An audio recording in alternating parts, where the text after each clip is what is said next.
trusted news source, ABC6 News at Noon. New at noon today, it took hours for firefighters to stop flames coming from a truck this morning in Cranston, all because of the materials inside. The truck was apparently set to deliver batteries to Walmart. ABC6 News reporter Natalie Norrie was on scene all morning and tells us how they eventually got this fire knocked down. Earlier this morning, a truck parked in the yard here behind me that had a shipment of lithium batteries on it caught fire, calling in multiple fire units to help put it out. Before 7 a.m., fire crews responded to 167 Mill Street here in Cranston for reports of a fire in a trailer. That ended up being a box truck full of lithium batteries that had sat overnight, burnt a hole through the floor of the truck and sparking it up in flames this morning. The mayor tells us the employees were safe and that no one was hurt through the fire. But it burned pretty heavily. The batteries themselves, the water would not put the fire out, so we brought in the foam trucks. Fortunately, they were able to get a tractor in there and move most of the trucks away from it. But the one truck that was on fire was completely burnt. Johnston, Warwick, and Cranston fire crews responded to the scene here this morning, and Mayor Hopkins also tells us most of the damage was contained to that one truck. Most of the crews have cleared out at this point, but those that are still here are working on cleaning up the scene. For now, reporting in Cranston, Natalie Norrie, ABC6 News. And now to an ABC6 News follow-up. Woonsocket-based CVS says it has agreed to a nationwide settlement over how it handled prescriptions for painkillers linked to the opioid epidemic. CVS would pay about $5 billion over 10 years under the deal. In the lawsuit, state governments said pharmacies were filling prescriptions that they should have flagged as inappropriate. And turning to our schools now, North Kingstown has a new interim superintendent. Retired Smithfield Superintendent Judy Paolucci is taking the job for the rest of the school year. She started this morning. NK has a search committee to find a permanent choice. Dr. Phil Auger resigned amid the Aaron Thomas investigation earlier this year. District IT Chief Michael Waterman was serving as interim superintendent, but is returning to his role as Chief Operating Officer of the district. And your voice, your vote. We are less than a week away now from the midterm elections, and Vice President Kamala Harris will be in Boston today to stump for Maura Healey. Healey is running for governor against Republican candidate Jeff Deal. According to a recent UMass Amherst and Boston TV station poll, Healey is dominating the race with 61% support. Meanwhile, Deal sits at only 33%. The vice president will also be delivering remarks at an Inflation Reduction Act event to highlight the administration's commitment to lowering costs for working American families, creating jobs, and combating the climate crisis. For more information about the issues and the candidates in the November election, we do have an election guide for you on our website. Just log on to abc6.com. And now to the weather as we take a live look outside right now with our sky cam. It is just an absolutely gorgeous day. Hard to believe it's November, Chelsea. Yeah, we're running about 10 degrees above average outside right now compared to where we should be topping out for this time of year. The average high is in the upper 50s range, and instead we're sitting in the upper 60s range right now, and that's with a breeze today that's coming in from the north. We still have some nice comfortable air in place. Dew points are in the 40s with lots of sunshine across southern New England. Still seeing some of those nice bright fall colors on our sky cam. Most of us in the mid to upper 60s. It's 67 in Providence, 68 in Westerly, 63 in Newport, 66 in New Bedford. A few degrees warmer today than yesterday, and that's thanks to all of that sunshine that we have. Satellite radar image shows you the dry, quiet conditions. High pressure is in control, and that leaves us with sunshine across the board for the remainder of the afternoon, topping out in that upper 60s range. We do have a significantly cooler night ahead of us. You'll see clear conditions, and with that, we have temperatures that'll drop pretty quickly. We lose the daytime heating when there's no clouds at night. So by 9 o'clock, we're already down to 50 degrees, much cooler than where we've been for the last few days, even factoring in overnight temperatures. And by tomorrow morning, we'll be waking up around 40 degrees. That's chilly, but seasonable for early November. From there, I have warm temperatures continuing. All the details in just a few minutes. Doreen? And trending now, Chelsea, the Powerball jackpot has climbed to $1.2 billion ahead of tonight's drawing. It comes after no one matched the winning numbers in Monday night's drawing. If someone is lucky enough to get the winning numbers, it'll be the second biggest jackpot in Powerball history, the fourth biggest in U.S. lottery history. And there are plenty of excited Providence residents with the new Trader Joe's set to open tomorrow. It'll be the second store to open its doors in Rhode Island. ABC6 News reporter Yanni Trigelis is joining us live now from inside the store to give customers a first look of what to expect inside. Hi, Yanni. Hey, Doreen. Yeah, well, this place is pretty beautiful. You take a look here behind me. You can see the shelves fully stocked ahead of tomorrow's grand opening. They're not going to be stocked for very long with all the people that are expected to be coming here. But you can see we're here in the produce section of this new Trader Joe's in Providence, just to get an absolutely beautiful place, nearly 9,500 square feet. This place is huge, and you can take a look at some video here, giving you that first look inside of this new Trader Joe's, set to open its doors at 8 a.m. tomorrow with their grand opening. The store going to market with a ribbon cutting just a few moments before that in the morning, and then welcoming customers for this long-awaited first day. Once inside, you'll be able to find all the company's famous Trader Joe's brand snacks and meals, along with these fully stocked shelves that employees say they don't expect to last long, with members of the community eager to finally be able to get inside. Now, I'm told Trader Joe's branding of being a neighborhood grocery store, it's going to be on full display here in Providence, with local college students working inside, and they're even going to be offering some special products for tomorrow's big day. To be here in Providence and kind of acclimate and be part of the neighborhood is beyond exciting for us. Some crew members here that are now employed by us, but do go to Johnson & Wales, and they were gracious enough to make a delicious cake. So we'll be sharing that with our customers as well. And then throughout the day, we'll have some spice cider, lots of free bags and smiles to give away. And then also unique to each Trader Joe's location is a unique feature of this that it's in here in Providence. They're going to be taking you on a tour of the city from Smith Hill to Federal Hill, Roger Williams Park to Brown University. Murals all across all of the walls throughout this building. So you're going to have to come down, Doreen, tomorrow morning, 8 o'clock. The door is going to open here for this new Trader Joe's, the second location in Rhode Island, the first one here in Providence. For now, we're live in Providence. Yanni Trigelis, ABC6 News. All right, Yanni, thank you. So many people excited for that. Still ahead here on the news at noon, tensions on the Korean Peninsula. The actions North Korea took yesterday that caused panic in the south after a series of missiles were fired. Plus, Houston police say they believe there are up to 40 witnesses to the deadly shooting of a Migos rapper. Why they're now asking for the public's help.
Checking national headlines now, Houston police say they are confident they will find the person responsible for the shooting death of 28-year-old rapper Takeoff.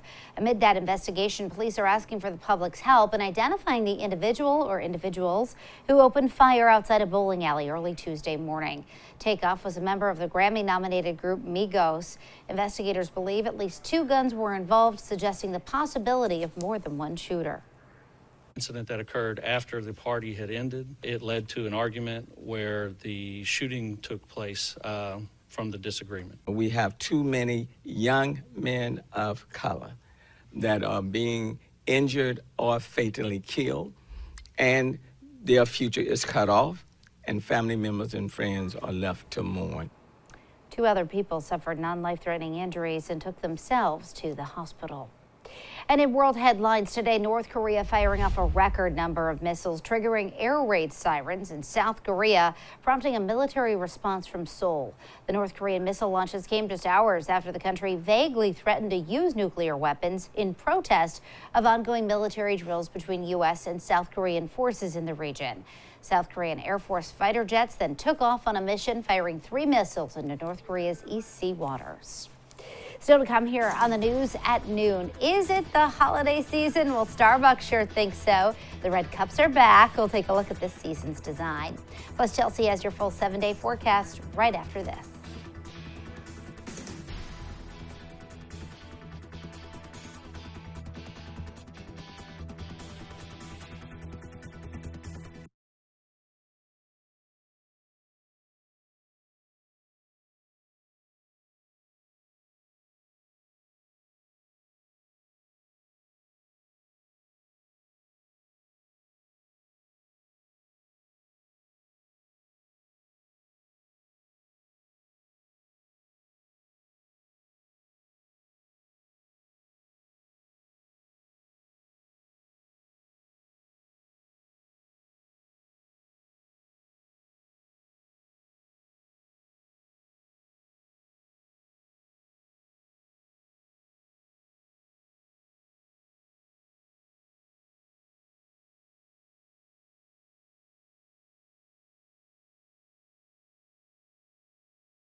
Back now with your consumer news, and it's time to get in the holiday spirit at Starbucks. The coffee chain unveiling its new holiday cups, an annual tradition. It's now in its 25th year. Starting tomorrow, customers will have their hot beverages served in one of 4 festive cup designs. That's also the day Starbucks starts serving its holiday drink menu. And Black Friday deals seem to be rolling out earlier than ever, and ABC's Becky Worley has more on how to approach this holiday shopping season and all of these early sales. Where can you go for the latest must-haves? This morning, Halloween is barely in the rearview mirror, but the holiday sales barrage has already begun. Early holiday deals at Amazon. We're really seeing things start earlier than ever before. Amazon, Walmart, and Target starting major sales campaigns in October. And now from Best Buy, their Black Friday deals right now, promoting the Roku streaming stick at $24, while it normally retails around $50. Or the Black Friday preview from Land's End, with these cashmere-lined tech gloves up to 60% off. Target is rolling out its deals of the day in an effort to get shoppers' attention too. Today, 25% off any one toy. And Amazon has a myriad of discounts like these electric toothbrushes, over 25% off. And some beauty items like this hair straight iron that's 55% off. But experts say don't assume the lowest prices are here now. The first and most important thing to remember is that not every sale is going to be a good one. There are a lot of sales out there that are framed as being great discounts that are not, in fact, fantastic. But there are some strategies to find the rock bottom price. Set a price drop alert using shopping apps like Honey or Camel to tell you when prices go down. Those same sites can show you historical pricing data, which may give you an idea of how much lower the price could go on Black Friday. And know that the days around Black Friday will probably still net the best prices on electronics. But if you do buy now, ask if the store has a price protection policy. And what those allow you to do is if you purchase an item and the price falls within a certain window, it allows you to go back to them and be refunded the difference. And now, your ABC6 Storm Tracker weather with meteorologist Chelsea Priest. With the coloring and the way the sun hits this time of year, it looks like a November day across Block Island right now, across the entire area. You know, we're getting past our peak foliage colors and things are starting to turn a bit more brown. So it looks like November, but it doesn't feel like November outside right now. You have temperatures that are in the mid to upper 60s range across most of the area. These are the average temperatures a month earlier from where we're at right now in the early October range. So we are running a month warmer than where we typically would be at this point in the year. Warmer than yesterday, about 5 degrees warmer, not a huge jump, but of course yesterday was a dreary day, so it's nice to get some sunshine returning across southern New England today. The average high temperature, 58 degrees, and instead, of course, we're into the upper 60s right now. And this is really just the start of an entire 7-day forecast that we have temperatures above that average high of 58 degrees, at least in the 60s, if not 70s on that 7-day forecast. Our sunrise was this morning, getting later and later at 7:19 a.m. Sunset as early as 5:39 p.m. And of course, we only have a few more days with our sunset in the 5 o'clock hour. We are turning back the clocks on Sunday at 2 o'clock in the morning. Luckily, most of that happens automatically now, but it is a good time of year to change the batteries in your smoke alarms. With our fall back of the clocks this time of year, as opposed to the springtime, we do get that extra hour of sleep as long as you don't have little tiny kids running around, and the sun's going to set on Sunday at 4:33 p.m. From there, we continue to lose some daylight minutes through the middle of December, and then once we hit middle of December, our earliest sunset around 4:15, we'll start to see those sunsets getting a little bit later and later. Here in southern New England, we at least have some really mild temperatures. Again, not feeling like November by any means. Mid to upper 60s today, mid 60s for highs tomorrow, back into the upper 60s on Friday, 70s for Saturday, Sunday, and Monday. Some really, really nice weather ahead of us. Those mild temperatures paired with sunshine. Quiet conditions on your satellite radar image right now. You're going to continue to see high pressure and control for today, for tomorrow, and for Friday.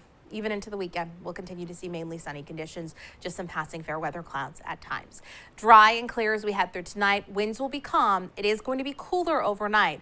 We dip down into the upper 30s and low 40s for the start of the day tomorrow. But with sunshine, we rebound nicely. Temperatures will be in the mid 60s range tomorrow. Again, perhaps a few passing clouds at times, but for the most part, we're seeing sunshine for Friday and for Saturday. This front will come through sometime on Sunday. It comes through relatively dry here in southern New England, just a few more clouds around on Sunday and into Monday. Mid to upper 60s today. It's staying mild out there with clear conditions overnight and calm winds. We dip down to about 40 degrees in Providence, 30s for some spots outside of the city. These are typical for this time of year, so it's a lot cooler, but it's seasonable. And then again, even though it's a cooler start to the day, we'll warm back up into the low to mid 60s tomorrow afternoon. Sunshine continues on Friday, temperatures in the upper 60s range. And then again, the weekend's looking really great. Sunshine persists, temperatures in the low to mid 70s range for Saturday and Sunday. The overnight lows staying in the 50s. So a good looking 7-day forecast. It'll be chilly tonight, but seasonable. And that's our only seasonable temperature on that 7-day. That'll feel like a shock to the system compared to what we've been experiencing. No kidding. We're getting a little spoiled with these temperatures. We know what's around the corner, so I'm going to suggest you soak it up while you can. 70s. Yes. All right, Chelsea. Thanks. Still to come here on the news at noon. A possible TikTok ban back on the radar over security concerns, the latest problems, and who's saying the popular app should be done in the States.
Trending today, questions about TikTok. An FCC commissioner is taking aim at the social media platform, urging the U.S. government to ban the Chinese-owned company due to security concerns.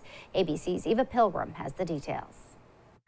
TikTok advertises its app as a fun way to connect. This morning, the FCC commissioner taking aim at TikTok, one of the most popular social media platforms in the world. FCC Commissioner Brendan Carr calling on the U.S. government to ban the app, citing security concerns over China's involvement during an interview with Axios, saying there simply isn't a world in which you could come up with sufficient protection on the data that you could have sufficient confidence that it's not finding its way back into the hands of the Chinese Communist Party. It could be anything from an email address to something as significant as a digital print of your face, called a face print. They have said that employees in China are capable of accessing that data and have before in the past, and that they have not committed to Congress to date that they won't be doing that in the future. This, as there have been new allegations calling into question how TikTok handles U.S. user data. In June, BuzzFeed reporting engineers in China used the app to access information, including phone numbers and birthdays. And then in September, Forbes reporting TikTok's parent company, ByteDance, planned to use the app to monitor some U.S. users' locations. TikTok has more than 200 million downloads in the U.S. They could do things potentially like, use it to further target people for hacks. There are other things they could do with it, such as perhaps targeting an influence campaign. While the FCC doesn't have the power to ban the app, Carr, one of 5 commissioners, has voiced his concerns over other tech companies linked to China before, like Huawei, that led to congressional action tightening restrictions on the Chinese telecom giant. This is how we should swaddle. For now, the videos are still scrolling, but TikTok is currently in the midst of negotiations with the Committee on Foreign Investment, trying to strike a deal to keep operating in the U.S. if it is sold to a U.S. company. And still to come on the news at noon, Adele says you've been getting your name wrong all this time. How this came up and how the popular singer wants to be referred to in the future. Plus, Chelsea has another look at that afternoon forecast right after this.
Well, this is interesting. Adele has some news for us. Apparently, all these years we've been saying her name wrong.